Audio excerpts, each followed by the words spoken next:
All right, welcome back. So if you're new to home labbing, you probably grabbed an old PC or using your current PC to run virtual machines or just play with other pieces of software. And it's kind of natural to start to look at adding some additional hardware to your collection to play with different things, play with distributed environments, etc. And what you'll find is people grabbing old PCs from the closet, or you'll also see people building home labs based on like small PCs like Raspberry Pis or various other, small PC kits you can get on Amazon, etc. And that's all great. What I want to talk about today and just kind of make you aware of is you can also go in the other direction. And going in the other direction means picking up some big old used server. I ended up going down this path accidentally when I grabbed some old PCs out of the closet and they didn't have much memory. I think they had about 8 and 16 gigabytes respectively. And I wanted to run Proxmox on them and quickly found out that's not a lot of memory to run a virtualization server. So I started to price out some new memory for these very old machines. Now, this was like DDR4 memory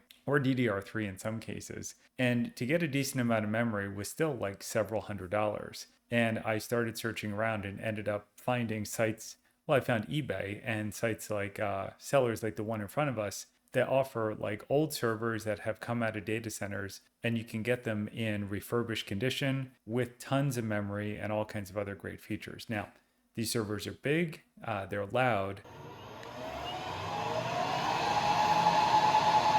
They're really not that powerful considering, for a lower price point, you're looking at a 10-year-old server. But if you're into home labbing, like they're also a great way to learn about computing in general, because like how often do you get your hands on data center class servers? So I just wanted to kind of make you aware of this and kind of show you some places you can start to poke around if you're looking into the used server market. And also just say, like, don't be intimidated. I grabbed one of these servers not knowing what was going on. And look, it's pretty much as easy to set up as a PC. You really don't even need a rack for it if you're just going to get one of them. You could probably put it on the floor next to your desk. And don't worry about the fact that they aren't very powerful. I don't think most people need the horsepower of a full server. And you'll probably get more out of it just by playing with it, learning how they're built, learning how they're managed, and installing software on it, that it's worth looking into. And so I'm going to show you some of what's available here. And just so you're aware, like I have no affiliation with any of these sellers. I happen to just go to eBay and search, and this is what came up. So look around on eBay, and I think some of the other content creators link to other sellers where you can get used equipment. And so I'll show you what is available. So here we are, one seller on eBay. And so I have a Dell PowerEdge R730XD. So why don't we take a look at that category and just see what's available? And let's pick, a low price point, because sure, you can spend thousands and thousands on a used server, but I think that kind of defeats the point for most people. So I will just sort by. We'll go with the cheapest one. So here's what you can get for like 380 bucks. And of course, there's going to be shipping on this. So let's take a look at this. And it's best to go down to the details here and read what's in it. So you get, this looks like a 2U. Yeah, 2U with the drives in front. Dell PowerEdge R730XD, 24 bays, right? So 24 drive bays. This looks similar to what I have.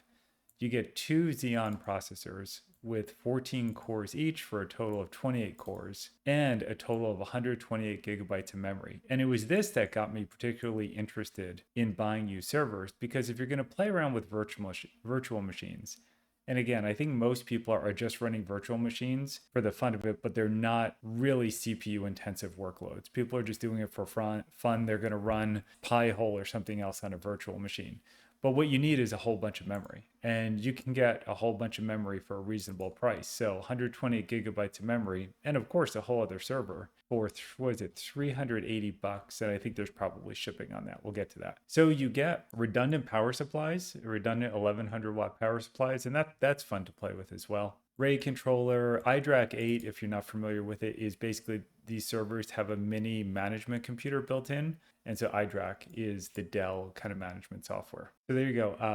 380 bucks gets you a pretty nice server. The one thing this doesn't get you are drives. So when looking through, be careful to read the details and make sure you're actually getting everything you want, because some of the cheaper ones don't come with drives. I think it's worth grabbing at least a couple of drives with it, so you don't have to go figuring out how to install new drives, and you can just hit the ground running with your new server. But let's just take a look at these CPUs so you can see what you're getting. Okay, remember, $380, you're getting two of these. And so this CPU is the Xeon processor E5. It's the Haswell family, 22 nanometer lithography, so you can tell it's old. So these originally retailed for $2,700 a piece. So, $5,000 original price in CPUs, 14 cores, 28 threads, base frequency of 2.6 gigahertz, and a turbo frequency of 3.6. Now you can see it's about 10 years old, like I said. I was just kind of guessing. So it launched in 2014. It doesn't say when they stopped releasing them, but they stopped servicing it a couple years ago. So it really definitely dated technology, but again, like I said, really good for a home lab. Let's see what other options are out there. So let's go back and let's try to find something with a drive. All right, here's a slightly higher price point. So $615. I actually forgot to mention a shipping price that could be well over $100. So keep that in mind, or look for ones that offer free shipping. But same class of server, it's an R730XD, but this one has less memory with 96 gigabytes. Let's scroll down to the details. So 96 gigabytes of memory, but this does come with drives and two 200 gigabyte SSDs for 400 gigabytes total. Power supplies are a little smaller, but let's see, the CPUs are 2630 V3. So let's compare those to the other CPU on the $380 one. So these are Haswell's as well, 8 cores, 16 threads, 2.4. Let's show them 2.4 versus 2.6. They actually seem a little bit slower, but anyway, also about 10-year-old PC. But so anyway, you can see, you get the idea that you can get different configurations of these servers with different amounts of memory, different drives, etc. In my kind of casual browsing, I've actually found the machines with more storage tend to be more expensive, but you can get a machine with little to no storage and tons of RAM for a very reasonable price. So here's one, again, a little more expensive, 256 gigabytes of memory. I bet no drives, so no HDs. Okay, that's fine. And then we'll do one more. I'm just gonna pick a different line of servers so you can see what else is there. You can get 1U servers if you want, so maybe you want something smaller. Let's do the R630.